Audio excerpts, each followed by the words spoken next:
ناظرین کو بتائیں کہ پاکستان میں شوال کا چاند نظر نہیں آیا۔ عید الفطر ہفتے کو ہوگی، کہیں سے کوئی شہادت موصول نہیں ہوئی۔ چیئرمین مرکزی رؤیت ہلال کمیٹی ڈاکٹر عبدالخبیر آزاد کی پریس کانفرنس۔ انہوں نے اپنی دعا کروائی۔ انہوں نے کہا کہ آئیں سب مل کر اللہ سے دعا کریں کہ وہ اسرائیل کو تباہ و برباد کرے۔ ملائیشیا، انڈونیشیا، بھارت اور بنگلہ دیش میں بھی شوال کا چاند نظر نہیں آیا۔ سعودی عرب، متحدہ عرب امارات، عراق، یمن، لبنان، کویت، بحرین اور قطر میں عید الفطر کل منائی جائے گی۔ پاکستان میں شوال کا چاند نظر نہیں آیا۔ عید الفطر ہفتے کو ہوگی۔ پاکستان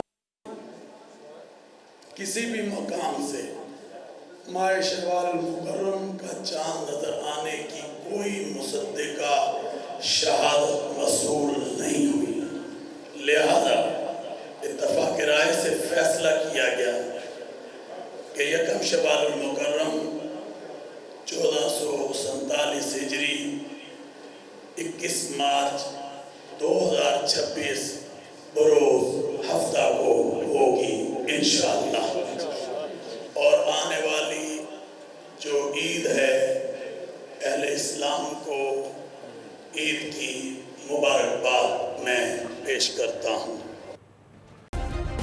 سبسکرائب کریں اور بیل دبائیں تاکہ کوئی خبر رہ نہ جائے۔